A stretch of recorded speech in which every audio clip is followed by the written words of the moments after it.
Hello, everybody. Welcome. Gavin Seim here with the new live workshop series here on the Seim channel, brought to you by the workshops, presets, tools, and actions at seimfx.com. And of course, I'm Gavin Seim. It's good to have you guys here. I've been excited about getting this going as we slowly expand the channel more and more. Really enjoying your guys' feedback on the kind of videos we do. And I've kind of got the live streaming set up for my channels improved in the past few months. And so I've really been wanting to do more. Shout out to all you guys that are tuning to this live. If you're tuning into the replay, that's great also. And I think this is going to be fun. Today's topic is fairly broad in Lightroom. So it's fairly specific, but fairly broad. Basically, we're going to talk about mastering Lightroom. We're going to take your Q&A live here on the show. I'm going to be watching the chat right over here on the second monitor. And let me know how my audio is doing if you're in the live stream, if you see any dropouts. I don't have a crew here. It's just me in my office today.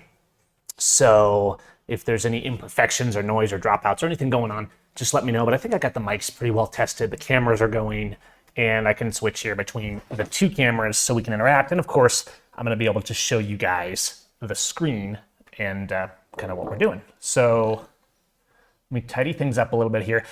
Give me a shout out if you're hearing okay. And we're going to jump right in, and I'm going to start talking about some tactics that you guys can use, some techniques that you can use just to make Lightroom work better. Now, if you are putting questions into the chat, try to keep them focused to Lightroom today. I'm going to be using mostly Lightroom Classic, but we can also jump over into Lightroom or Lightroom Web and look at things in there if people have questions about that. And we're going to really kind of focus on just better use of Lightroom. So let me actually get us going. We'll switch over to the live screen here, and I can do a split screen. When you guys are ready, I'll go to here and put my mini cam there in the corner. Let's actually go into Lightroom Classic to start with. And I've got a collection. I've tried to be organized today. I've got a cup of coffee, and I've got a bunch of different images, from images that were nailed, that were spot on, to images that were screwed up, to landscapes, to portraits, some wedding stuff. Almost any question, I think, that you guys have in terms of development and processing and how to deal with problems, we should be able to handle today. But I want you to just start posting your questions. And in lieu of your questions, I'm just going to talk about techniques that I use to master Lightroom and to really feel confident and keep my editing going quickly and efficiently. I'm on a Windows machine today, but I do use and develop things on Windows and Mac. And I've switched mostly to Windows just because of the way the Macintosh system has kind of become a bit more locked down and problematic for me. Of course, we all have our preferences, and that's great. I totally get that. And so I try to make sure to include both. If I'm talking about shortcuts, I'll try to mention the Windows shortcut and the Mac shortcut and keep everything flowing as smoothly as possible here. So I'm glad the sound is good. I was hoping it would be, and I'm just going to get started here with looking at some tips in Develop module until you guys kind of have your questions pop to mind, and then I'll do my best to answer your questions. But one of the things I've noticed, I've been doing a lot of work with subtle study in Lightroom and how to manipulate things a little more finite in the past couple of years, especially with collections like Silver, Filmist, things like that. Every time I make a preset pack, it's actually a study course for me because I'm looking for ways to refine our processing, to make our results better, to get better highlights, better shadows, better noise control. And so one of the things that's interesting is, yes, I make preset packs, and those packs are not only designed to help people edit better and know their Lightroom better, not to make their photos look like mine, but we really try to design those so that they can mix and match and blend and get their own look quicker. It's just to make their own darkroom, or in this case, Lightroom, better. But what I found as I've been developing for Lightroom, also for Capture One, making styles for Capture One, lots for Resolve, like from our Filmist pack, is just a lot of crossover and a lot of subtlety on how we can get more, dare I say, film-like, darkroom-like results. I know we're shooting digital, but a lot of times we're thinking back to what that really classic, pure aesthetic feel is. Sometimes we're going for a more intense digital, clearly highly processed, dynamic range, HDR. And it's the same when I'm working on products in Photoshop, when I'm working on the actions and plugins and things like that. So I think it's important to look at all that. But let's jump in. What I'm going to do as I wait for more of your questions is I'm just going to start processing some images and giving you guys some tips. Yes, I'm going to use some of my presets, but I don't want this video to be an ad like, oh, you need to buy this preset. One of the things I try and do in my videos, even when I'm selling presets, is show you guys how it's working. That's one of the reasons I love presets, is because there's nothing hidden. There's no secret other than processing and saving a lot of time for the end user. I use my presets on almost every image because I spend hundreds of hours making combinations that work across a lot of different image types. And so I'm not going to go into an image and say, well, let's just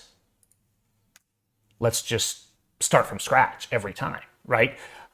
In the darkroom days, if you made a good process, you would make notes of everything you did so you could repeat that process and you didn't have to start from zero every time. Let's actually switch here to the, hang on, I'm just changing my view preferences. Let's reset this one. Let's actually switch to the screen again so you guys can see. And I'm going to have an image up on screen. I have lots of images we can look at today. A lot from my modeling sessions in the past year or so. I've got landscapes in here. I've got some wedding stuff. I've got things where the light is bad. And I'm going to look, I'm actually going to be giving you guys a lot of secrets of how I design effects and presets. And that's fine, because the more you know, the more we all know as users, the better everything gets. And yeah, I know it's a little loud. There's a street outside. So I apologize for that, but I'm going to keep moving on.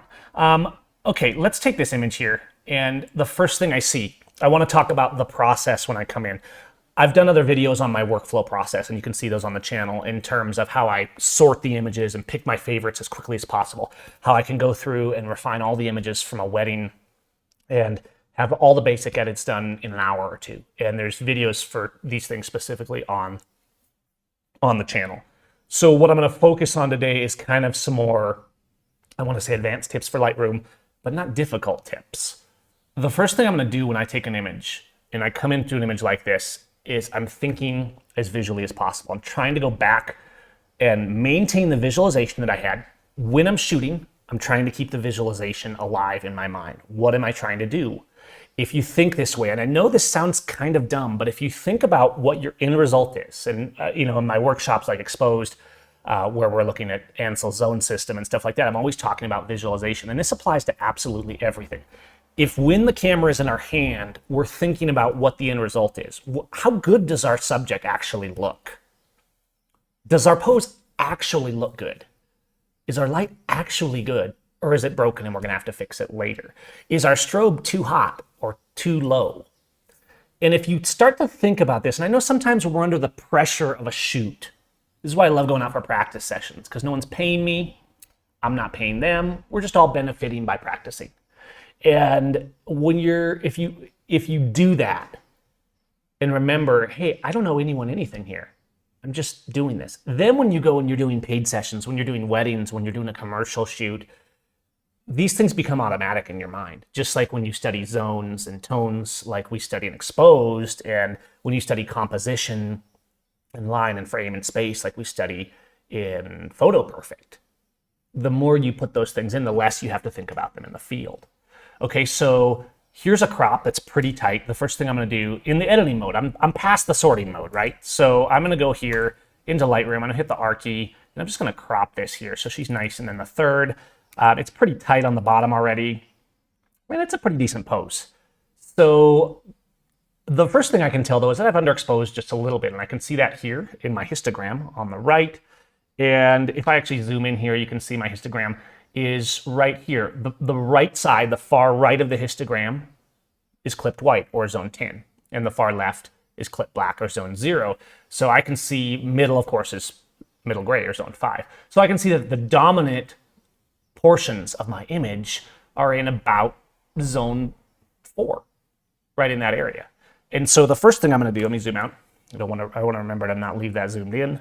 The first thing I'm going to do is just expose up a little bit. Now, most of my preset packs, I put a quick exposure. So if I'm coming in here and I'm in workflow mode and I'm in, let's say, Power Workflow 7 or Power Flow 7, I can come in and I can start browsing through some presets, or I can come in and I can just use like a quick exposure up. And sometimes people pick on me for making and selling presets, and they're like, oh, this isn't real, this is just cheating. And to me, that's the dumbest thing ever. If there's a tool that makes me work faster, if I have tools, presets, styles, actions, whatever, and they're over here, and I can quickly get to them, it's not an excuse to not use the slider here. I have no fear of using the sliders, and I don't want my students and my users and my colleagues to have fear of using the sliders. Using a preset or a style is not about not using the sliders. It's about not having to kill yourself as much when you use those sliders. And guys, please feel free to be active in the chat and let me know if I'm boring you. Give this video a thumbs up if you like it. Let me know questions as you're going on. Don't be shy here because there's no wrong questions. So by all means, please pop those in there. Okay, so I have a crude image here. This was taken on a Fuji, as you can see, on a 90mm f2. Pretty good. We have a single strobe here because it was on the street, so we can see some distinct strobe light coming in. What I'm looking at is smooth skin tones and just overall nice aesthetic. Now, since we're focusing on Lightroom, I'm not going to focus on going into Photoshop and how I might use Lumist or Alchemist or detailed layer edits and burning and dodging in Photoshop. All those are good, but that level of editing is kind of a workshop for another day. And if you guys are interested in that, we'll do a more advanced editing in Photoshop. So I could say, well, let's just go in and start browsing through, right? And I may have a visualization already exactly. Maybe I've already planned this. If I want to shoot for black and white, I should be thinking that in my mind before I start the shoot, in most cases. That doesn't mean on a portrait session, we're not just focusing on the subject and making them look good. So honestly, what I'm going to do in most cases to get a feel of where I want to go is just to start browsing over presets. And I know that it's like, oh, Gavin's cheating again. This works. If you have organized presets, I don't care if you've downloaded them for free or if you've made them or whatever. If you're set up and you have your workflow, you're going to save time every time. So all I've done is adjusted the exposure just a little bit to bring it up to, I want her skin tones in the 6 to 7 range. And then, that little bell is annoying. Somebody's selling ice cream, I think. And so now I can just come through here and say, well, where do we want to start? And let's just get a look that works good. Now I might actually go to something like Belladonna, which is a little more portrait focused as well. Any of these would work. But what I'm looking for is something that finds the right mix. Let's do the pinholes. This is very warm. It's a little bit, I don't know, dare I say, Instagrammy. But it's pretty cool. One of the things you'll see me doing on portraits, and if you look, if you're actually using my presets and you look at the details of these, you're seeing that a lot of times I'm pulling down texture or clarity. And there's a trend a lot of times when people are new to editing digital, they crank up the clarity and they give kind of this gritty Dave Hill look that you see in these black and white portraits of old men on the street. That can be really great, but it's not necessarily a benefit. And you really want to think about the type of subject you're shooting and how they expect to look. And let's do something a little more normal. Let's go back to Power Flow. And what I'm doing for you guys, I'm just flipping around. I know it's a little hectic here, but I'm actually trying to give you an idea of just a good mix. One thing I want you guys to remember when you're thinking about editing an image like this is a good preset, a good tool or a style in Capture One should not adjust your white balance. Your white balance is your responsibility. Now, there's an exception to that. If I do something like super auto, okay, let's do this. And it can actually use auto white balance. Except it didn't that time. I may have a bug there. See if I do auto white balance. So let's do auto white balance.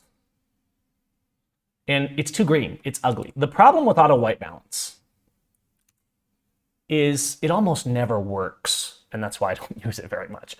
So even if I'm doing a batch, I will rarely do auto white balance because usually it'll screw up a lot of my images. Auto white balance in your camera is usually good. So I leave auto white balance on the camera because remember, if we're shooting RAW, we're not losing anything. Now, if you're shooting JPEG and auto white balance is on, keep that in mind because you don't have all your color information. You only have what's saved in the JPEG, which is about probably a quarter or less of what's in a RAW file. Okay, so it doesn't mean you can't edit and you can't change white balance. It's just that when you shoot a RAW file, it's RAW.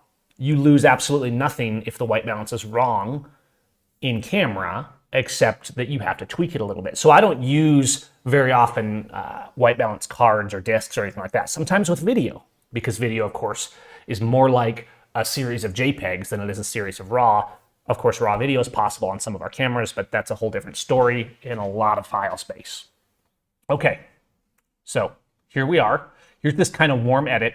What I'm getting at here is if you are applying a look, if you're mixing here, don't forget about your white balance. And this is actually kind of a really important tip in Lightroom because most tools that are designed well will tweak all kinds of curves and color, but white balance is not an absolute. So if I take and make a preset, or if you save a preset on your system for this image with the white balance included, okay? That white balance is based on whatever light you had in this image right here. If you do that, then you go and apply it to another image, and it's applying an absolute value of white balance. And what that means is it's wrong, because now you go to an image that was taken in slightly different light, and your white balance to have good daylight balance is completely different. And so this is an absolute that I almost never touch, occasionally in black and white because you're not affecting the color, and you can do some fun things with white balance in black and white. But in color presets, I don't. Now, let's tweak the white balance. One of the white balances that's going to be really important on portraits is your tint, because your skin tone, whether it's green or whether it's red, is really important. I can say that a lot of times, let's go back to S shot, out of camera is going to look great. The cameras are getting white balance pretty good, okay?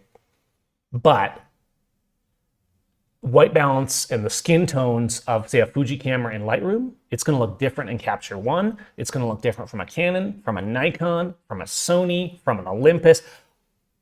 All these things, the color science that's in the camera versus the color science of Lightroom versus the color science of Luminar versus the color science of On One versus the color science of Capture One, they're all going to be different. So if I opened this same image in Capture One and had it at 0 raw settings, it would be different. And you can see that in some of my videos where I've compared Capture One and Light. So we won't get into that today. Let's stay focused on this. We got a nice warm image. Our clarity's down a little bit. Now let's see, I'm just looking. Hal says, can you change the color of her dress? Let's actually go down and look at some details. So we got a pretty good looking image here. The light's pretty good. The color's a little soft. I like that here, but we could turn the saturation up a little bit and bring out those flowers. Of course, the saturation here is global. So we have vibrance, which tends to leave the skin tones alone a little bit more, and saturation, which is just a traditional saturation tool. It affects everything. Okay, so I'm going to up the saturation on this just a little bit. And this is very common because a lot of this is image dependent. So if I apply a style or a preset, and I might just look at it and say, this is great, but just bump the saturation a little bit. Just drop the saturation a little bit. And don't be afraid to play with sliders, because at the end of the day, reset, and you're back to 0. Shift Control R or Shift Command R, I believe, is our Mac code for that. Okay, Hal says change the color of her dress. Let's look down here. Here's something to remember when you're editing in Lightroom. And actually, there's more power in Capture One for this. This is one of the reasons people are into Capture One. It has downsides, as I've shown in comparison videos, and it has upsides, and that you can be really specific in the advanced color panel. In Capture One, you can take an eyedropper and select a specific color and only be editing that color, much like we would in Photoshop. In Lightroom, we pretty much just have the HSL. So here we are in the hue. That's where we're going to change color. And let's go to hue only. Now we can use the selector and select this, and it'll move the channels around that are affected in the color of that dress, right? But that doesn't mean that it's only that color. And that's the problem, is if you watch here on the right, while I move this up and down, you see there's two sliders, the red and the magenta are moving to affect the color of her dress. But those are still relatively global. They're not specific just to this tiny range of color. And so what's happening is we're substantially affecting her lips, her face, and all of that. Let's go back to 0 on these. So what if I manually do it and just go to the magenta? Well, I'm changing her dress a little bit. If I go to red, I can intensify, I can do the saturation of the red to control that more, right? But again, we're affecting her lips and anything else that's red. I could go luminance and do the same thing. Let's go to our luminance channel. And so don't get me wrong, I'm using all of these all the time, especially when I design tools, but also when I tweak images. And so I can get a lot of change on her dress. But in Lightroom, it's not as simple as just click the dress and let's change the color, like a replace color tool in Photoshop.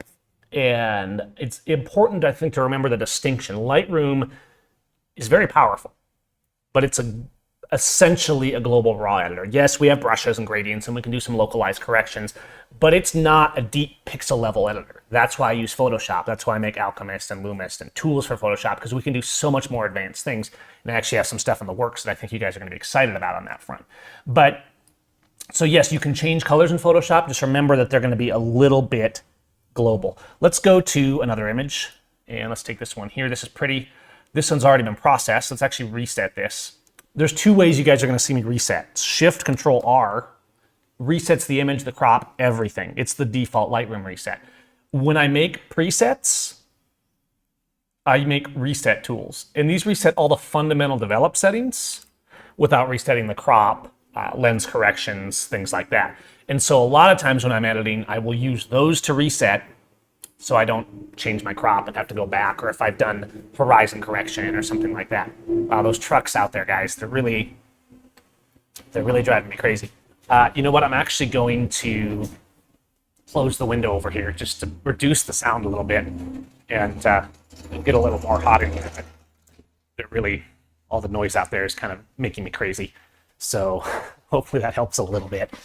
All right. Let's look at this other image now. Let me go ahead and reset this. And you can see we have a raw image, pretty well lit, but there's some highlight issues going on. If we look here, there's a little bit of clipping. And we could turn the clipping indicators on by clicking the arrow right up here. And we could, of course, just use highlight. Now, again, it's a raw file, but you can see it's not bringing great amount of detail because we're kind of losing detail in there. Remember, raw files have a lot more information, but you still can't bring back information that doesn't exist in the raw file at all.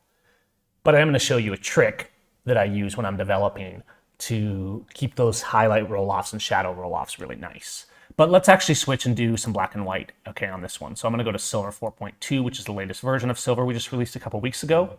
And if you guys have any questions on the presets or anything I'm using, feel free to throw those in there as well. Let's talk about managing those highlights. One thing you'll notice, if you look at Silver, and let's go to some of the Filmics, I should say, kind of looks. And let's just browse through these and find one that looks good with her skin tones, and it kind of drops down the background. What you're seeing here as I roll over these different presets is a large range of how tones are affected, how color channels are mixed. So in some, her skin tones are darker. In others, her skin tones are lighter. And there's all this stuff going on. Let's do the Fidelity 800 because that's a nice balance. Her skin tones are looking phenomenal. There's a nice little bit of grain there. And everything else is kind of fading out a little bit, except we're a little hot here on the top. Now, I want to show you a secret that works on color and black and white. You notice when I switch this image to black and white that the clipping up here, it's bright, but it didn't stand out quite as much. Just for point of reference, I'm going to go back and we're going to switch this to a color process like this. And you can see where it's clipped to white here on the umbrella. It stands out because here and here is yellow, and here we have a sunspot hitting it, and it's really bright. Okay, so let's go back to that black and white. And you can see when we take the color away, the difference between those tones disappears a little bit. So if we take an image to black and white, sometimes it can help us with our clipping. That's not to say we shouldn't be clipping and lighting directly. This was an image that I didn't have artificial lighting with me, and I was waiting for the clouds to kind of move over the sun and do the best I could. But I'm just saying, in the real world, when we're shooting weddings, when we're shooting portraits, these are things to think about. Is sometimes there is a benefit from changing our visualization, from saying, no, let's go to black and white on this because it brings it out. But really, we don't have substantial clipping in here. That's a big problem. There's a little bit of clipping on this, but it's not bad. But I'm going to show you a little trick for this, and it works in black and white, and it also works in color. But because our color one is more problematic, I'm going to switch us to a color image on this, and she looks really good here, but I want to do something about this. So I could just look if I darken the exposure. Even if I darken the exposure, because this was clipped, it's kind of staying white. It's darker, it's turning gray, but it's staying white. And this is the only really, this right here, the umbrella and the sky up above this, is the only real problem area. Now, on an advanced level, you could take this into Photoshop and you could paint in details. In fact, there's actions in Alchemist and Loomis collections that are specifically for eliminating highlight problems and helping make that easy by actually painting in over highlight areas that are clipped and actually bringing color back into them. In Lightroom, you can kind of do that, but it's some things are just better in Photoshop or a program like Photoshop, like maybe Luminar or something like that.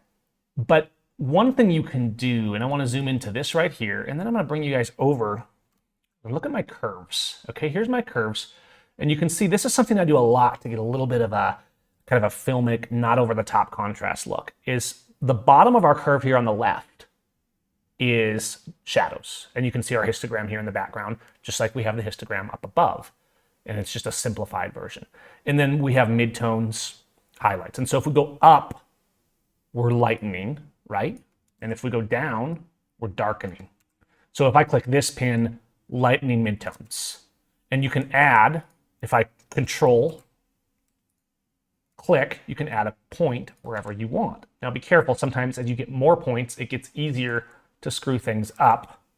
And what I mean by screw things up is if you put too many pins and move them too much, the delineation between your lines gets too strong and you get weird stuff like this.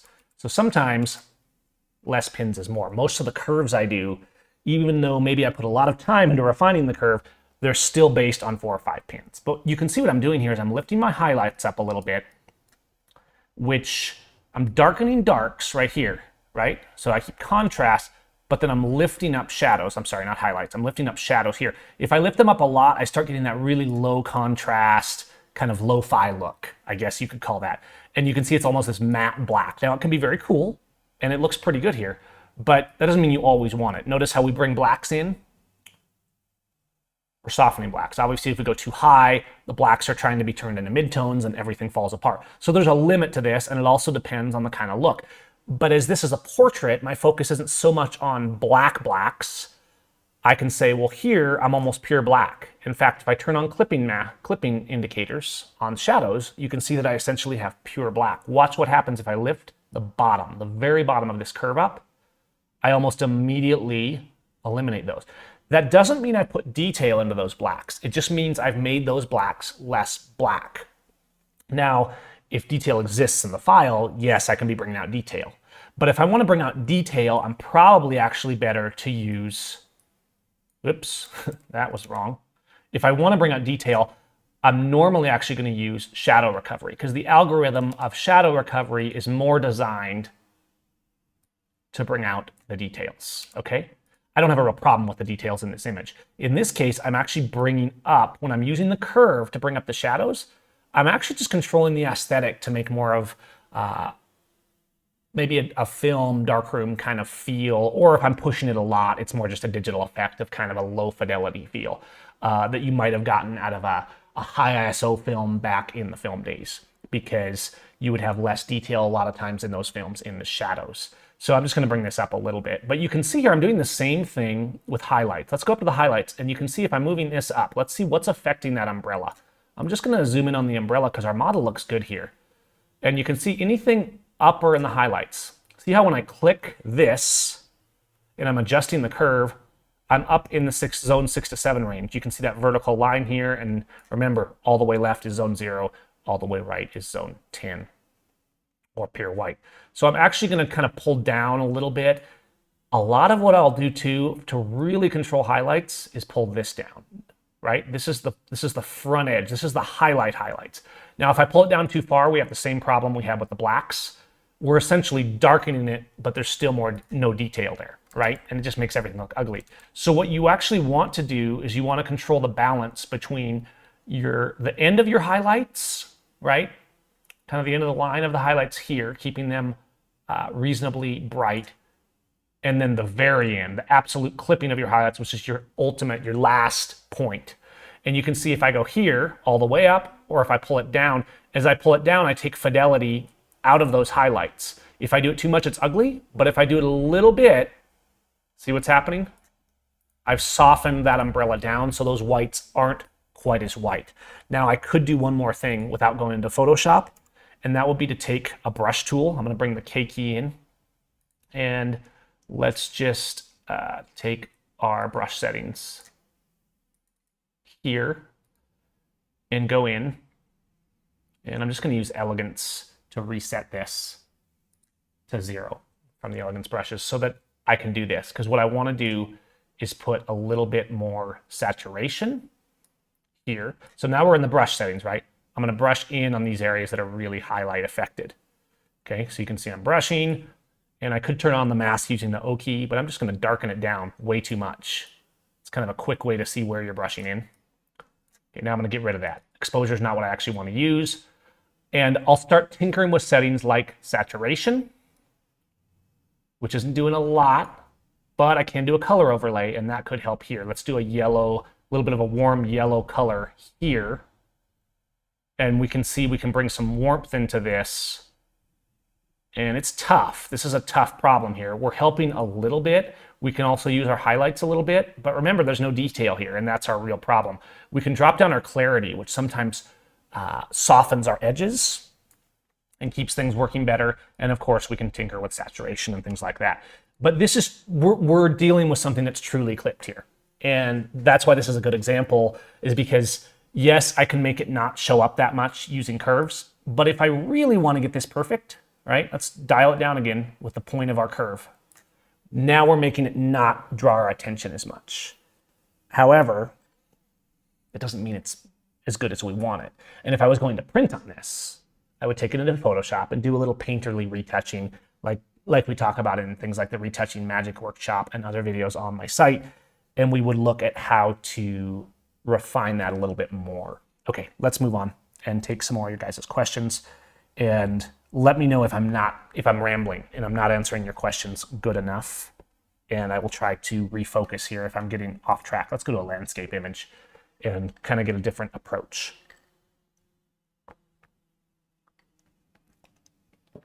An example of using the range mask, or should we be looking to use luminosity masking in Photoshop? That's a good question, Blues Cruiser. And let's actually look at that on this. So I'm going to go to Power Flow, and let's do something that's really good for a landscape scene like this. And I'm going to go down. Sorry, we're still in here. Let's go to and just browse over some stuff until we find Brilliant Waters is kind of a water foliage designed preset. I'm just going to apply that, and now we're going to tinker. I don't want to emphasize the presets in this too much, but more the process that we're using. And so let's actually look at that and see how it works. Make sure we're still connected and everything's going good here. Yeah, everything seems fine. Okay, so I've ran this image. Now remember, we talked about white balance. I might tinker with the white balance a little bit, or I might just leave it as is. It feels a little odd to me, the white balance on this, honestly. And so auto is not working as usual. Edge shot looks pretty good, but there's always room to tinker a little with the white balance. That's too blue. I might put just a tiny bit more magenta in this. Not a lot. If I watch what happens if I put too much. It particularly affects the highlights, and it starts looking really trashy in our water. So when I say a little bit of magenta, a lot of times I'm just talking about literally a couple of points and maybe a couple points of warmth in here. Now we're pretty good. We're actually not clipping on either of these. This water is really bright, maybe too bright, but when I'm dealing with a water scene, I do like really sharp definitions. And especially if we were doing this in black and white, if I went to silver and somebody asked, how would I use silver? Silver's so easy to use because I can come down and just start browsing for what has the right aesthetic, like dynamic silver to maintain a little more highlights. Dynamic silver 1 still keeps a lot of brights and puts a lot of blacks, but maintains dynamic range. So I really would just browse over, maybe go down to some film looks and things like that. So if I'm doing black and white, and if you think about your favorite black and white artists, look at their work. They're almost always using really rich contrasts. And what I mean by that is they're using the whole zonal range. They're going back and they are using black to white, essentially zone 0 to zone 10. Not always totally clipped, but sometimes in black and white, you're going to notice really strong clipping. Sometimes it's kind of got a filmic lift to it, like we just looked at with the curves, because it was either shot on film or because it's been edited that way in digital. But most really good black and white work, I'm not trying to make a rule. I'm just saying when you think about black and white work, and this should cross over to your color, but sometimes it's more dominant in black and white because it's all about the tones. Don't be afraid of using blacks and using whites. And so I think a lot of times we have a problem, and this is something that's a real problem with HDR editing that I've talked about for years, and why I focus so much in the natural HDR preset pack on getting kind of a balance going, is that if you push everything into midtones, let's actually do that on this. Let's take this image, and you can see that I have some shadow recovery happening, and it's really affecting us down here. Let's get rid of the shadow recovery for just a moment, okay? And this is almost black, but you can see there's actually detail. This was shot on an A7R2, which has an amazing dynamic range. So it's gonna have more dynamic range, I would say, than my Fuji's because of its large sensor. And this was a well-exposed image. Everything's there. And I can actually pull out huge amounts of detail. I can pull out 3 stops out of these shadows. And you can see it's getting grainy, but the point is it wasn't actually clipped. There's information in this exposure. I carefully exposed, I balanced it out, and it's a good exposure. Think about zones when you're exposing. Think about what zone you want your primary subject or your water, maybe in this case, to be in. And then make sure everything else kind of follows along with that so you have what you need. Now, I'm actually going to put the exposure back to 0, and I'm going to bring it up just a little bit, but I don't need to adjust this exposure much because this is kind of doing right what I want to. One thing you're noticing is I put a preset on here, and if we look in these presets, we can see that I've pulled saturation out of the greens and I've darkened the greens. This is a little secret that I learned, is that if you look at most film work, the greens are not this super bright like you see in digital all the time, where it's just like over the top green. That's not really natural. It's not how greens actually are if you're in the real world. Greens stand out to us where we're out in nature, but they're actually not as saturated as most people are making them in digital cameras. And if you look at film, the greens were often very subdued. And so one thing I'll often do is darken my greens, the luminance channel, and pull the saturation down of my greens if I want a good balanced process that's just gonna work. And if I want to kind of emphasize the contrast, sometimes I will darken greens, but I'll lighten yellows. And you got to be careful with this because sometimes you can get artifacted lines between where your greens and your yellows transition. But notice how we can get separation here. If we darken greens, I'm going to push this to extreme, 100 and down 100. Look what it's doing with this foliage. This is too much, I know. But if you look at this, we're getting this really rich kind of intense dimension. Remember that shadows, the mix of light and shadows, gives us contrast, which gives us depth. It makes it feel more real and 3-dimensional because we're working on a 2-dimensional plane. And it's really important to think of our contrast and remember that when we take a photo, we're taking the 3-dimensional world, we're compressing it into the 2-dimensional world, and then we're trying to use light, color, processing, printing, all the things that we go through to find a balance so that the image kind of has that 3-dimensional feel. That's why we use burning and dodging and tone and contrast and all these things. I hope this is making sense. I'm not trying to like be all artsy fartsy with this. These are actually practical techniques that we need to think about when we're editing. Okay, so I'm going to keep my green and yellow separation separated, but not too far separated. And let's continue looking. I'm looking at your questions. I'm not forgetting about you guys as we go through here. So let's look at this range mask, because let's take this, okay? And I want to show you guys the range mask. Again, I'm going to reset using the elegance brush so I don't have to go through. You can double click any of the sliders in Lightroom and it's going to reset, which is a great feature. But I find oftentimes that I go into a brush and it's like saved my last settings and I don't want those settings. So I actually have, just like all my presets, a reset utility in the elegance brushes, and I just click that and it resets them all to 0. And you can make your own of this. You can save a preset that's just all your sliders at 0 in your brushes and you're good to go. Okay. Let's look real quick at the range mask. The range mask came out a few years ago in Photoshop. And if I go to a gradient tool, okay, so I'm going to do a nice gradient from the top down. And you can see here is our where it starts to feather off right here. So we can move the whole thing by clicking that point right there. And you can see if I hold over the point, it's actually showing me the way the mask works. So it's showing me the red and it's showing me as it fades out. And we can make the fade out of our mask, the feathering, the gradient, more or less by dragging this. So this would be a really hard edge. Let's do something extreme, like I told you before. Drop the exposure way down. You can press the O key to cycle through masks, right, and show what your mask looks like versus mask on, mask off. But a lot of times if I'm tinkering with a brush or a mask, I'll just crank my exposure way down because I can see how it's affecting. And obviously I'm not going to leave it like this, but I can see how I'm feathering. Okay, so let's feather like this, right about here. And so this would be our upper feather that affects our sky and things like that. Now let's get rid of that exposure setting. I'm going to double click it. And let's go through and look at range masking real quick. If I go to luminance range masking, I have 0 to 100. So if you think of 0 to 100, what's 10 times 10? 100. 10 zones is essentially 10 per zone.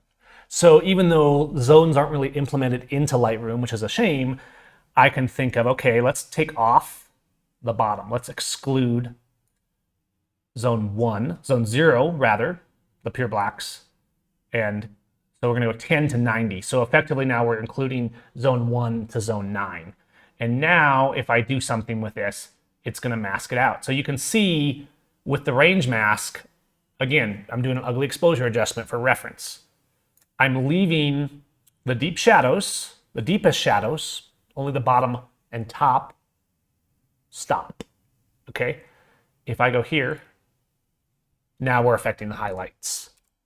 Now we're not affecting those highlights because those were up in the zone 10 range and they're pretty gray. Now, let's think practically about how we might use this. Let's get rid of that exposure setting for now. Let's have this only affect the highlights. So I'm going to go 85 to 100, basically zone 8.5 to 10, okay? Now what am I doing? Now I'm only affecting those highlights. But remember, we have a range. There's a smoothness slider, which is essentially feathering.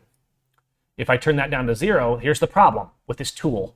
If I turn it up, it starts feathering out and it affects everything around it. The default is 50. If I turn it off, it's leaving all this other stuff alone and it's a hard line. So watch. If I go 95 to 100, we're only affecting the highlights. And you can see how it does weird, wacky, crazy things. Now, that's not to say I couldn't use this. Maybe if I was just using the highlight tool, I could go like this. But look how it's weirding stuff out. It's kind of whack, right? All right. Let's put our feather back. Let's put it right back to about 50. There's a reason that's the default.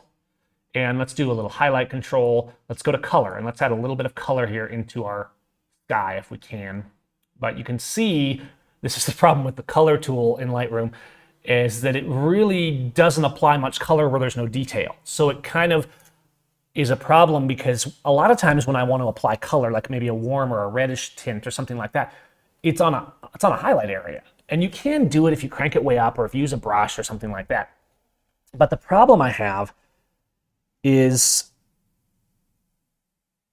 that it tends to ignore the whites, and those are usually what I want to correct. So a lot of times if I really want to bring down, this image isn't bad, Yes, that sky was a little gray, but we're not really clipping. There's just no blue sky or raging sunset up there. Okay, so I can put a little bit of warmth into this. I can do cool stuff like this. Like maybe I want to make those trees look a little more exotic and a little more red and warm. Okay, so I've added some orange into those trees, and you can see as I adjust my range mask, I'm either extending. Let me zoom in here just so you can see. Here's my range mask, or at 95 to 100. Only this little area in here is the range that's being included, and a little bit on each side, or in this case on the dark side, on the left side of this slider right here, because of the feather, the smoothness. If we turn the smoothness to 0, it would be a hard line. All right, so if I extend this, we can see that I've done a little bit of, put a little bit more saturation in here as well, highlight recovery, a little bit of exposure down, and some orange. And if I extend this, you can see that it's going to start expanding to the areas around it. So I guess what I'm getting at is the range mask can be cool, and you should know how to use it. And it's pretty easy to use. But let me go ahead and delete this. In practice, I don't use it that much because it's doing something that ideally is kind of like luminosity masking, or should I say using Lumist, because Lumist 2 is essentially luminosity masking, but it has live zones, and it's a lot simpler and way less overcomplicated. You can specifically target zones. Luminosity masking, I've always felt, was a bit nerdy without necessity. And that's why I basically went in and developed Lumist, is to find a way to do the same thing, but with a little more elegance. But in practice, normally what I'm going to do is apply a gradient and just leave it global, right? I might drop my exposure, bring up my shadows a little bit, put a little saturation in right here. Let's bring my saturation up. I could do maybe a little bit of color and a little bit of warmth here, but not a lot. And just kind of go like this. And at the end of the day, what am I getting? Well, kind of the same thing, right? I can darken things down. I can pull my highlights down, maybe bring a little bit into here. And I haven't used the range mask on here. And it works fine, right? It's bringing us some detail in to that sky. But there's something else I'm going to do when I'm editing an image like this. I'm going to think about my crop tool. Why do I need a big white hole in this image? And if you were to be in my studio, in my office, and look at the printed version of this image, you'd see something more like this. Because I don't actually need, these trees are cool, but I don't need all that white space. So let's bring the emphasis of this image. This stumpy root over here is really cool. It's a great lead into the image. This point here where the water is a great edge to the image. Let's crop this more like this. Let's go up a little. It feels a little too much, right? That's more like it. Sure, we still have a little bit of whiteness, but we don't have all this white space drawing our eye. Now, still before I go to print, yeah, I'm going to go in. I could use the brush tool in Lightroom, but if I'm going to print, I'm going to go in and tweak this in Photoshop. Most of my images, I edit 99% of my images in Lightroom. My sessions, I can do almost everything. But if I'm going to print for an image that's like a wall portrait, or I'm making a nice print for the wall, I'm usually going to take that image and just do a little finite retouching in Photoshop, and that's something we'll look at in another workshop. Okay, but somebody said the video buffer during your explanation when you said darken the greens and do what to yellows. Really what I was just talking about in this image is a good example is I've pulled the saturation of the greens down, right, to give them a little more natural nature-like feel. And sometimes I'll do this a lot. You'll notice in some of my presets I can film this. The greens are very vintage, almost like a film from the 40s or 50s, because they had even less intense greens than the films from the 80s, from the 90s, when they were getting more advanced color sciences. But normally what I'm going to do, even in a portrait, is I'm going to pull down my greens, because if I'm in a portrait, I don't want my greens to distract from my subject either, because greens are a very dominant color. So even if I'm in a portrait, and we'll look at a portrait with that in just a moment, I'm going to control those greens. And I know we're about to an hour here. I don't want to get too long. I think I'm covering the questions as we go along. So I'm gonna get to all your questions before we wrap up and just kind of keep moving forward in our class here. And I hope, let me know if this is useful for you guys. We're gonna keep refining the format of how we do this. But you can see I've darkened the greens, and I could darken the yellows. I'm sorry, we're still in saturation. So I've desaturated. I'm going to leave the saturation of the yellows alone, but only desaturate the greens a bit. Now we're going to luminance values in the channels. This is one of the most ignored areas in Photoshop. Yes, it's even more powerful in Capture One. I'm sorry, in Lightroom. We're not in Photoshop. It's even more powerful in Capture One, but it's the channels you can do so much with, and most people don't understand how powerful these are. Okay, now we're in greens and we can increase luminance, but again, I'm trying to make those greens rich. So I'm darkening my greens. And if I darken my yellows, what happens is the green channel and the yellow channel, they cross over because most of your greens in nature also have yellow in them. So you can see if I darken yellows as well, there's a time for this, but it's really kind of muting everything. But if I darken greens and then lighten yellows, not that much, right? Darken greens, lighten yellows. What I'm doing is creating a differential of color between those so that it's separating just a little bit. I don't want to push it too hard. It's separating the greens and the yellows and creating contrast specifically in those colors. And when I say contrast, that's completely different than the contrast slider, which is a global slider. When we're working on this level or with a curve, we're able to create contrast between elements, between specific tones, or in this case, between specific colors. And by contrasting the greens from the yellow, you could do this with any channel, but greens and yellows are a really good example because in the images we're making, there's usually a lot of green and yellow, especially if we're shooting outdoors. And so a lot of times, this is a powerful way to get a little bit more three-dimension because you can lighten the greens, darken the greens, lighten the yellows, etc. This, again, isn't a rule. I'm not saying go do this on every image. I'm just saying that if you were to pick apart my presets and how I do formulas, you might see this pattern in there in a lot of them because it's a good way to pull out information. In this case, we could also darken our blues and our aquas to bring the water down a little bit and make it a little more intense, and et cetera, et cetera. We can do the oranges too. Of course, the oranges are the neighbors to the yellows. So you can do the same thing with orange and yellow. And by darkening now the oranges a little bit, not quite as much as the green, we can bring down those and separate them from the yellow a little bit. So what are we doing? We're kind of going boing, boing, boing, back and forth. That doesn't mean you should go in all the time and just make every channel, one channel minus 50, the other channel plus 50, because it'll start messing things up and you'll get banding. Do it with intent. And when I design presets and styles and actions, I'm doing that with intent to create separation. If I turn off all our channels, okay, here's default, right? If I turn off the HSL, you can see we have that really bright digital kind of green, and there's not a lot of separation. There's nothing wrong with the image. It's just that this is separating things, which is creating depth, and depth is very important. Other ways we can create depth, of course, is the light that we have in the scene. We can create depth by micro-contrasting areas using burning and dodging. That's another class, and I have videos on that on my channel, and I'm actually, we cover that a lot in my different workshops. But I think this looks good. So I'm just looking, is the goal, Randy says, is the goal to pop an image or attempt to achieve a more three-dimensional image? I think, to me, the goal is three-dimensional, but you could call that pop. Pop is really a generic term that people use that doesn't have a lot of meaning. You could say, I'm gonna make this image pop by cranking the saturation. That doesn't mean it looks good, it just means something's popping from the image. I could say, let's make it pop by adding whites, and okay, but is it enough? Whereas when I say I'm looking for a three-dimensional look, I don't mean it has to have the feel of like when you put on 3D glasses and there's this kind of wild feel that makes you dizzy sometimes. I'm talking about a three-dimensional look. Think of the masters of photography like Ken Whitmire, my late mentor, with his portraits, like Ansel Adams with black and white. The deep separation of either tone and or color creates depth. And that's why the masters, whether in the darkroom or with digital, understood that they would use those burning and dodging tools. People think that Ansel was like this purist and they were just these crude images and they just looked the way they came out of camera. That's not how the film masters did it.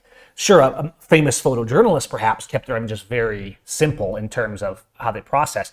But the idea that the darkroom was pure is a fallacy, because the darkroom is filled with edits. Every time you process an image, especially a color image, you had to decide how you were going to develop to mix those images, the type of paper you were going to use, how you were going to use your chemicals, how long they were going to be in there. So you were controlling exposure, contrast, tone, shadows, highlights, all the things that we do now in digital were being controlled, and it was much more difficult to repeat and all that thing. That's why that when a photographer made an image and he wanted to be able to repeat it, he would note everything. Sometimes they would make masks for the burning and dodging so that they could repeat the image consistently. You know, if you look at work of people like Clyde Butcher and more modern masters of black and white, the same kind of things are happening. And that's really important, is to not get stuck in this idea of, well, am I pure? If you want an image that looks natural, I try to make my landscape images true to what I felt, to the emotion, to the depth in the place. I usually don't do radical edits, but I'm still going to go in and control highlight and shadow and tone to get the look that I want. Okay, just switching into another image real quick, and let's actually go here. What can we work with? Let's go to this one here, and you can see, what do we have here? Let's crop this up. It feels kind of long, so I'm going to go here and here, and then I'm going to go in and we're going to run a quick preset. Let's use something like I don't know. Let's just use super portrait. I want to soften it down. Let's do cream portrait. I don't like the way her eyes are looking because I have too much shadow, so I'm going to drop the clarity down a little bit on this one. We have some hard lines in the way I've lit this, and there's some other versions of this that are better actually. But let's just again look at the channels in a portrait set. If I want to bring more attention to her and less to the background, I can look at saturation and luminance of greens and yellows in particular. The nice thing about greens, yellows cross over to the subject, right? So there's a lot of oranges in skin tones and some reds in skin tones, a fair amount of reds usually. So if I crank up the orange, obviously our sunlight is way too intense. It looks way overdone. I can bring up the orange, but I could bring down the yellow. In the case of a portrait, I could actually drop the yellow and the green, right? Like this, and pull down both of those without affecting her skin tones too much to put more emphasis. Let's go to an image that has a little more green like this one here, okay? So if I'm here, and again, let's go to just a preset to get us a starting point like Broadway Classic. Okay, it's a pretty good edit, right? No problem. What can I do to give it more depth to this edit? So again, thinking big picture, thinking workflow, we're coming in and we're saying, let's take our entire batch of images, let's rate them so we get rid of the ones we don't want, and then filter those down so we're seeing only the ones we do want, applying a global preset or something like that to all of them, right? That's where I come to Power Workflow and do something like Super Gentle or Super Everything, where I can apply it to all 200 images or 1,000 images from a wedding and get a basic edit across everything that enhances my highlight, shadows, contrast, color, etc., but not too much. It's something that's versatile. And if you look at the super presets in PowerFlow, I've been refining PowerFlow for like 14, 15 years now. We're at version 7. And I spend a lot of time on those super presets to make a tool that's going to work on any situation that you have, just like that. Specifically, yes, it can be used on an individual image, but it can also be used really well on groups. And the new Broadway in PowerFlow 7 can kind of be used in the same way. But it's a little more intense, a little more cinematic. Okay, but let's take this edit. I'm going to crop it a little bit. So now we're coming in, I'm thinking visualization. Where does my frame start and end? There's a pretty good video, I think, on my channel that you guys can watch after this about where the frame stops and where the frame begins. And it talks about composition. It gives a kind of a brief look of some of the stuff we get a lot deeper into in the Photo Perfect workshop in terms of composition and where we start and end a frame and thinking about how that affects our image. So I'm going to crop this just like this so that I have kind of the leaves of this palm ending. If I go here, I feel like it's ending too abruptly. I want to see that wave coming out. And then I'm going to come in like this and stop it right here on this leaf so I don't feel like this space is too big. Okay, I've applied a preset. I'm actually going to go in and apply a little bit of vignette. So I'm just going to do a basic, like the Rady vignette or the classic vignette. Either one works fine, but I'm going to do this. So now we're darkening the edges, again giving depth. Why is that out of focus? Sorry, I'm not showing the screen. My bad. So what have we done? I've applied the preset, right? I applied the super portrait, and I applied the Rady vignette here, and that's about all I did. And I cropped. I'm sorry. Sometimes I do this. I didn't switch the screen. I cropped to this edge of the leaf here and to this edge of the leaf here. So she's right in the third on both the top and bottom, which is a nice guideline for composition. And then I put the vignette on. Sorry about that. I should be watching my preview and what you guys are actually seeing on your end. So maybe I can cut that out in post after this for the replay. It looks pretty good. But what can we do with the colors now? The preset looks pretty good, and I could go to another pack, like something like Filmist, and say, well, let's get a little crazier with a different preset and put something that's more vintage or something like that. Maybe Belladonna, and use something like Atmosphere or something like that. But the thing is, I don't have a problem. We did a basic edit. You're going to notice, there's a secret I'm going to tell you about presets. When I design presets and styles, I try to make them as versatile as possible. But some images will absolutely pop off the page with one process just because of the way that the colors and the channels and the light and everything is mixed. And another image, it seems like only a couple looks work with it, right? And a lot of this depends on if the image is just really well lit and if it starts good in camera. But this is why I love tools that I can just browse over. I don't have to load a plugin. I don't have to screw around and wait for stuff to load and try things.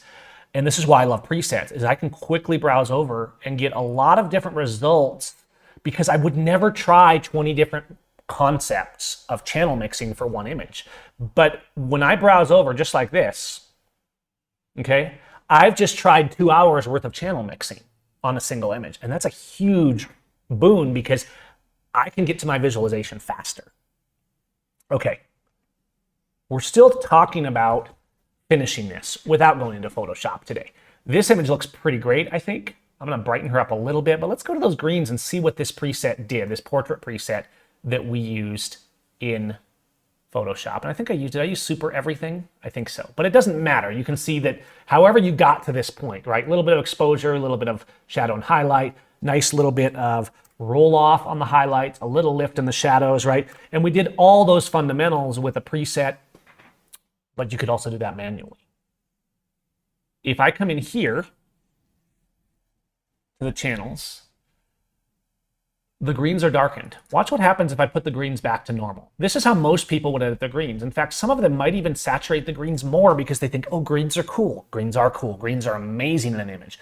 But when I shoot a portrait, remember, skin tones, or landscape for that matter, doesn't matter. I'm always going to be looking at what my greens are doing. And this is something most people just don't think about in terms of Lightroom.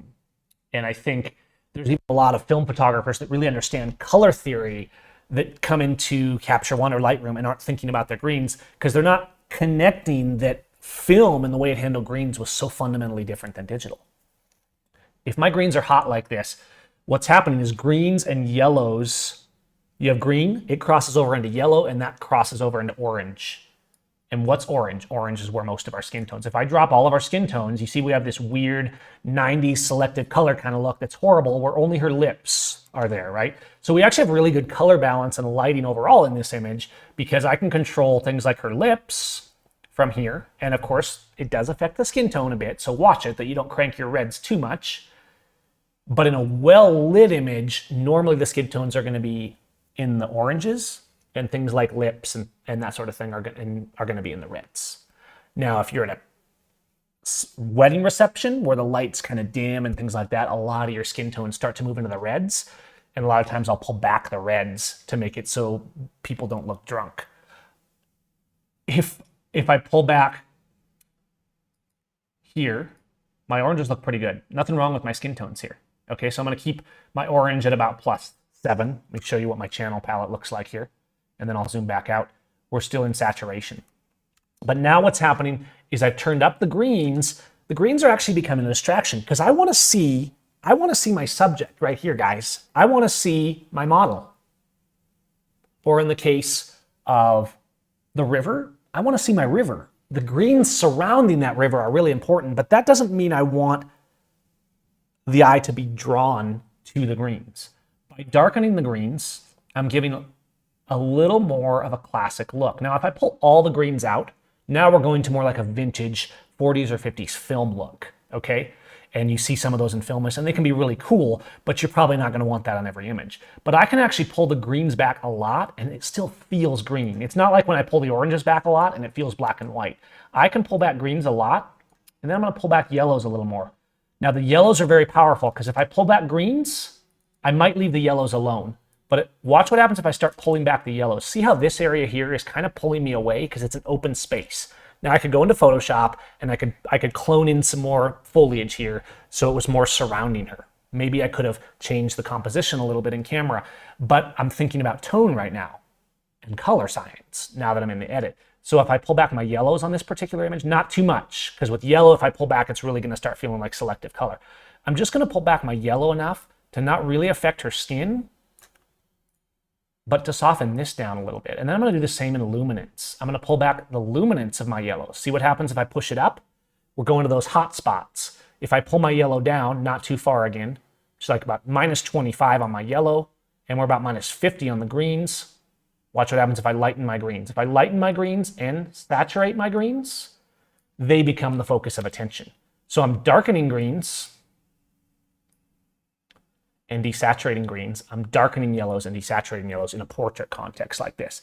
Now I might go the other way with the yellows in a landscape because like I showed you in the image with the river, I wanted to create that separation of the foliage. And there's a lot of yellow and green in the foliage.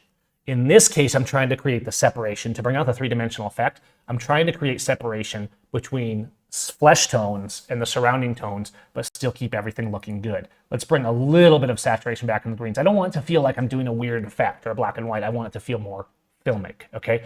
And I'm actually gonna pull down my highlights and soften up my highlights just a little bit.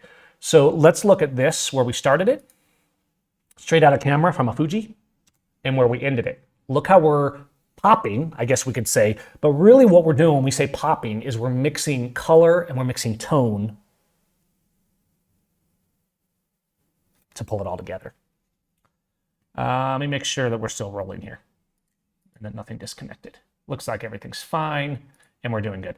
We're gonna wrap this up soon because I know we've covered a lot of things and I don't want this to get too far, but this works with pretty much everything. It even works if black and white. If I take this shot of Yosemite and I'm going down and I'm saying, oh, let's do a really rich, like the Anselm preset that really brings out our detail. In this case, I'm pushing up the clarity a little bit, but we can do the same things. And it's not always with yellow and green. Sometimes it's with orange. Look what happens up here if I turn the orange up or down, right? If the orange goes up, here's +50, the sunlight hitting this rock, which is in our orange tones, is getting really bright. If I put it down, it's darkening it and it's separating it from what? Well, the other one there is yellows. Now that's too much. Let's set them both to 0 and find a balance. And the question is, do I darken the yellows and lighten the oranges, or do I lighten the yellows and darken the oranges?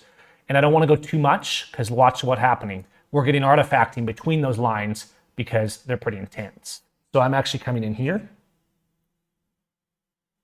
I'm going to darken my oranges in this case, lighten my yellows a little bit. And of course, this is the black and white mix, so we're not dealing with hue, saturation, and luminance values. We're essentially just dealing with luminance values. And the preset actually got it pretty good. But what happens? Look, the grass, let's reset this. Look at all this grass, greens and yellows in that foreground grass. So I can control the greens and the trees and the grass this way. In this case, I'm lightening the greens a little bit. And then I can darken the yellows to subdue. It's almost like I'm burning the foreground just by darkening the yellows. So if I pull back the yellows a little bit and push up the greens, look what I'm doing here. I'm separating those greens and yellows in the foliage, which is giving me a completely different black and white look. Okay, what does it all mean? I'm just looking at your questions here, guys, and we will finish this up. You could select subject, Randy says, then make a mask and still adjust the background matter. Yeah, you could, but that's more of a Photoshop thing. Sure, we could do that with a brush, Randy, in Lightroom, but to really select a subject and start isolating from the background, you need a good selection that includes the hair and everything like that. And we could use in the mask tool. Remember, I showed you the luminance values of the mask tool, and we could also mask color. The problem is I find that if I'm editing a lot, it's probably because I'm going to print. And these tools that are kind of just sliders, a lot of times when you're starting to get that specific, you're going to get artifacting around edges.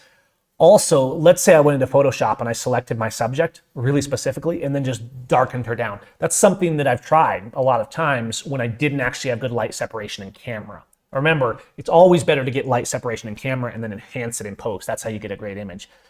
And if I do that, I usually don't need to cut out the subject. If I'm having to cut out the subject like our phones do, I probably didn't have that great a light to start with because I didn't key for my background. I didn't put more light on my subject's face and darken down my background naturally. Things like that we should be thinking about in post. Okay, guys, let me know if the chat is still working because I haven't, it weirded out a minute ago and I haven't seen you guys in a couple minutes. So just let me know if everything's working okay. And if you have any final questions, because we've been over an hour, I want to wrap this up. I don't want these workshops to be too long. My goal was to keep them about an hour. And I know this first one, we didn't have a ton of people. I hope you guys will spread the word on these next time I do one. If you found this useful, that you'll like, you'll subscribe to the channel, and that you will go and check out the presets I've looked at. I'm going to set up a code just for you workshop attendees of 25% on this, and it's going to be promo code LR Workshop on the cart. And as soon as we end this, I'm going to activate that code.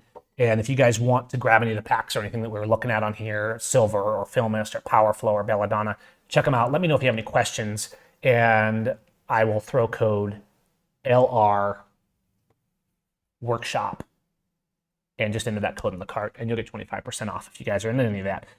Do you use color checker for post in white balance? Mason, I'm not really understanding what your question is. Explain that a little bit more. If you mean do I use like a gray card or something like that, or a color checker, like, I think I know what you mean. Where's my color checker? It's around here somewhere. I have a color card that has the colors and the different gray cards and everything. And no, I don't usually, because as I've said before, it's not usually necessary. We lost camera, didn't we? I'm going to switch over to this one because I think my battery went dead on Bcam. Let's actually switch back to screen as well. So I'm going to throw myself down there. And since we're almost done, I'm going to wrap up with Bcamera over here rather than interrupt everything by putting that in. So a color checker can be really good if you're shooting JPEG. If you're shooting video that's not raw, which most of us are not shooting raw video, that's a whole nother animal that requires huge amounts of data streams and bit rates and editing equipment in terms of power and things like that. So video, a color checker can be really good for balancing things out, getting things right in camera, and just post-production. With raw, I'm always going for the visual. I've done videos talking before about white balance. In fact, I think there's a white balance specific video on the channel. And don't overthink white balance, right? You've noticed that in most of these images, I've left the white balance alone. Sure, I could go into white balance and add a little more tint to make the skin tones redder or greener, but the native white balance we started with on this image as the in-camera auto white balance, not the Lightroom auto white balance, not the Capture One auto white balance, because those tend to screw it up, but the in-camera auto white balance is usually pretty close. And so if you just shoot that way, if you're on RAW, like I said, you lose nothing. If you change white balance after the fact, there's no data being lost because the RAW file has all the information. All the auto white balance is doing in camera is basically saying, this is what the white balance is set at. It's not locking anything in. So if we manually adjust white balance after the fact on a RAW file, we're not losing anything. On a JPEG, we're changing those hues and colors. You'll notice if I'm on a JPEG, let me see if I have a JPEG here. If I'm here, you can see white balance is in temp and tint. If I take a JPEG file, let me find something in a JPEG. I thought I had a pretty good selfie of me that I took on my S21 Ultra of a JPEG that might be a good example of this. And I don't know what I did with it. But if I have, let's go to attribute up here in Lightroom, metadata rather, and let's change this to file type JPEG. Okay, here's my JPEG files. I don't know where the file I was looking at was, but if I take this was like a 100 megapixel file off the S21 Ultra. So it's got tons of resolution. Obviously, it's not the same as a 100 megapixel file on an SLR. Hang on, switching you over so you guys can see the image. And if we go to develop on this, you'll see that I have temp and tint as well, but it's different numbers. So basically, we're kind of just adjusting the temp and tint from minus 100 to plus 100. Whereas if we're on a RAW file, it's actually the same scale like we see on the cameras of the actual temp in Kelvin. And this is just affecting the tint. This is not a native edit, right? We're adjusting this and we're changing those colors, but it's like applying any other slider. We don't have that all that original color information. Anyways, I could ramble on this, but the bottom line is, if you can, for most of us, shooting raw is going to be your best bet. And don't be afraid to just get in there and play with it. Don't be afraid to get in, like I've been talking about this whole time. If it's black and white, don't be afraid to push shadows and highlights. Look what happens with this when we push the shadows and highlights. If I were to lift all my shadows up and drop all my shadows down, it kind of makes everything gray, right? I mean, this is fine, but look at the difference if I don't be afraid of using shadow and highlight. Now we've got this. So I've just applied Renaissance from Silver 4. Then I'm going to go down to the mods, and I'm going to push it even further by going down and putting it in. Let's go to white, and let's brighten the whites even more with a white backlight, okay? Super strong contrast. We have basically zone 1 to zone 9. We're not clipping. Look at this. We're not clipping in blacks, and we're not clipping in white. It might feel black, but there's actually detail there. And so that's really important when editing black and white. But it's important when editing color as well. If I took this same image and went to something like, I don't know, Broadway blue orange, which is a little bit of a intense effect that really brings out the cool tones, I could do the same thing. I could manually come down here or use one of the mod presets and make my blacks a little blacker and my lights a little lighter to create that separation even more. Yes, you can use the contrast slider. Just remember, it's not as specific. It's basically a global setting, and it's easy to overdo a contrast slider, especially on a portrait. I don't push the contrast slider up or down very much on portraits because usually I need to be more specific to skin tones. Okay, I think we've done a good job here. I know this has gone a little bit long, and thank you all. Thanks you all for being in here live. I hope if you're watching the replay that you enjoy this. And if you joined a bit late, yeah, Angelica, no problem. Come on back and watch the replay if you want to see it all. Let me know in the comments, you guys. Let me switch to this because I think we're done on the screen for now. Let me know in the comments what you'd like to see in future workshops if you enjoy this, and maybe where we went wrong or where we went right. If you like this, like it. If you don't, dislike it. And I know this was a little bit intense. We were a little bit all over the place, but I think we really covered some of the really important techniques for mastering, developing, and working with Lightroom. And if you guys want to take on other Lightroom or Photoshop topics, we can get specific and do that as well in other workshops. We can do a Capture One workshop if you guys want. And the main thing is I just want to keep creating content that's useful for you guys as I keep studying and experimenting and making new products. If you guys if you liked anything I was showing you today in terms of presets, head over to seimfx.com and support our channel here and check out our products. And you can enter code Lightroom Workshop to get 25% off this week since you were here watching this workshop. It's not going to be there forever. I'm just going to put that up for the week so that you guys can check it out. And thank you all for being here. I hope you enjoyed. I'm going to wrap this up so we don't go too long. And it's been an hour and 18 minutes. So we ran a little long, but not too long. And I'm glad you guys enjoyed it. Peace. Let me know if you have questions. Thank you all. Oh, and hit that bell icon. If you want to be notified of more videos, hit that bell icon right there below the video, wherever you're watching it, so that when I post new stuff, whether it's live or whether it's just videos I'm uploading, reviews, things like that, you guys can follow along. Okay, I'm just going to go and I'm going to go to here and we're going to end the stream for now. And thank you all. Thank you, Donna, Angelica, Blues. Thank you guys for the comments. A lively chat is really important to something like this because it keeps me focused. It keeps me talking about the things that you guys need to hear about. Thank you all. We'll see you soon.